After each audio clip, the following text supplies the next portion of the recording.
Salut à tous, bienvenue dans un nouveau tuto où aujourd'hui on va regarder une nouvelle fonction du Phantom 4 et cette fonction c'est le point d'intérêt, fonction que j'adore parce que ça vous permet de faire un 360 autour d'un sujet d'une manière super fluide, super professionnelle et ça c'est vraiment génial parce qu'avant ça demandait quand même un niveau de pilotage assez élevé et maintenant c'est un mouvement qui est plus ou moins accessible à tout le monde donc c'est vraiment top, on perd pas plus de temps, on y va, let's do it. Voilà, alors première chose, j'ai calibré mon drone. Maintenant, en numéro 2, je vais scruter mon environnement. C'est-à-dire que je vais prendre connaissance un petit peu de tout ce qui se trouve autour de moi. Ici, en l'occurrence, j'ai une maison, j'ai des arbres, pas loin, j'ai des lignes électriques. Donc, avec cette fonction, ce qui se passe, c'est que votre drone, en fait, il va faire un 360 autour d'un objet donné. Donc, on va vous demander un rayon. Et il faut faire attention qu'il n'y ait pas quelque chose qui traîne autour, quoi. Donc votre altitude, elle va quand même devoir être assez haute. Et en plus, vous devez vraiment prendre connaissance de ce qu'il y a autour de vous. Moi ici, en l'occurrence, je connais, je suis chez moi, donc je sais à peu près ce qui traîne. Mais par exemple, si je suis dans un endroit et je ne sais pas du tout ce qu'il y a, je vais quand même prendre la peine de me déplacer, de faire un tour de pâté de maison, etc. pour ne pas avoir de surprise. J'évite aussi quand même de survoler les foules, on évite. Les gens, etc. Il faut faire quand même gaffe, les gars, un drone, c'est quand même dangereux. Ça y est, donc c'est parti, on y va. Déjà, on va tourner la caméra en fait vers le bas et dès qu'on est prêt, on décolle. C'est parti.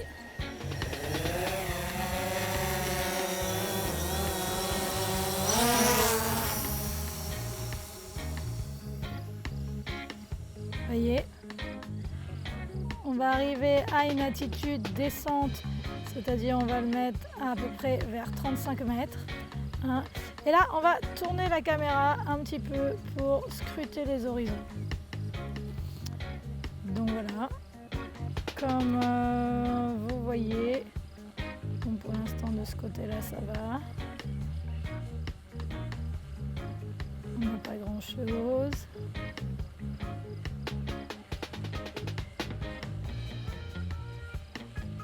Voilà, donc ça a l'air d'aller à peu près. Ce qu'on va prendre comme point d'intérêt, on va prendre ma maison. Vous voyez, ma maison elle est juste là, donc on y va. On se déplace vers ma maison. On va aller se mettre, voilà, vous voyez, je place ma caméra. Vous voyez, mon altitude elle bouge, Vous voyez, là je suis en perte d'altitude, là, vous voyez, parce qu'il y a du vent. Donc je remonte un petit peu mon drone, un petit peu vers 35 mètres. Voilà, je regarde encore une fois aux alentours pour être sûr que bon, il y a quand même des arbres, etc. aux alentours. Bon, je ne suis pas dessus, mais en fait, je vais quand même monter à peu près vers 50 mètres pour être sûr d'être en toute sécurité. Voilà, donc 50, 51 à peu près. Et donc là, je vais mettre ma maison au centre. Je vais bien cadrer ma caméra. Voilà, hop là, et ma maison au centre.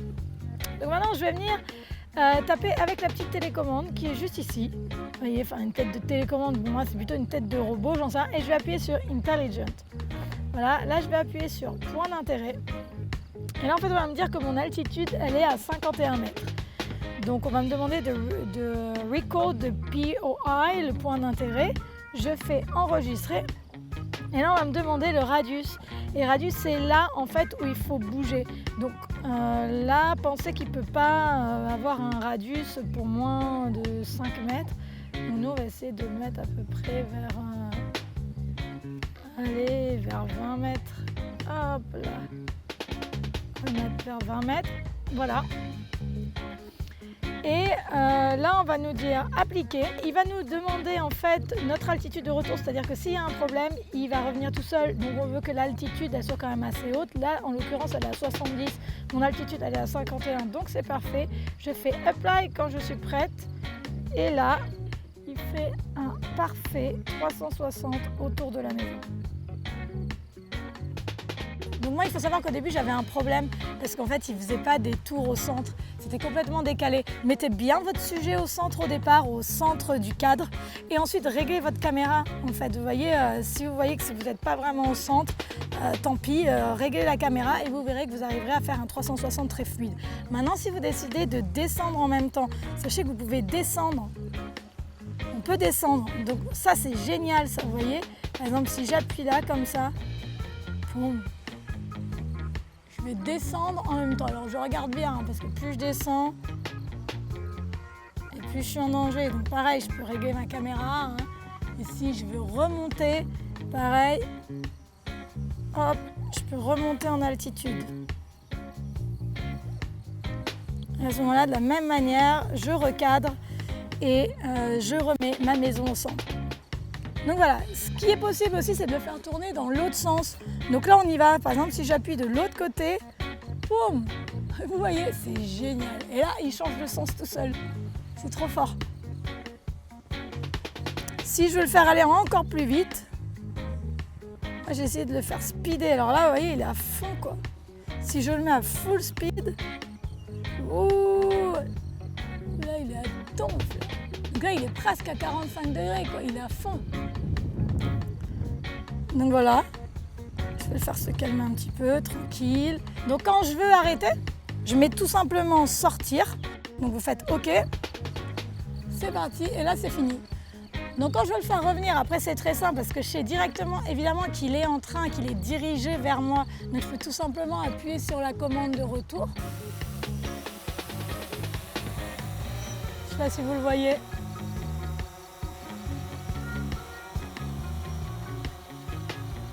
On le fait atterrir. Je sais pas si vous voyez. Voilà, ça y est, c'est fini pour aujourd'hui. En tout cas, le point d'intérêt, c'est une super fonction. Vous allez vous éclater avec, jouer, etc. Je vous promets, vous ne serez pas déçus. Ce que je recommande, c'est aussi de savoir piloter hors fonction automatique. Pourquoi? Parce qu'en fait, si jamais il y a un problème, un jour, c'est comme une voiture. Vous voulez savoir comment fonctionne votre véhicule. Et bien là, c'est un petit peu la même chose. Donc, apprenez, jouez avec toutes ces fonctions, mais aussi apprenez à piloter sans ces fonctions. Voilà, c'est mon conseil du jour. La semaine prochaine, je vous ferai un autre tuto en fait sur la fonction Tap Flight, chose que j'avais pas trop compris au début, mais ça va petit à petit, je commence à la maîtriser, donc je vous montrerai un petit peu les problèmes que j'ai rencontrés avec, etc. Et je vous remercie d'être de plus en plus nombreux sur la chaîne à nous suivre. Commentez, likez, abonnez-vous, et puis je vous dis à la semaine prochaine. Ciao!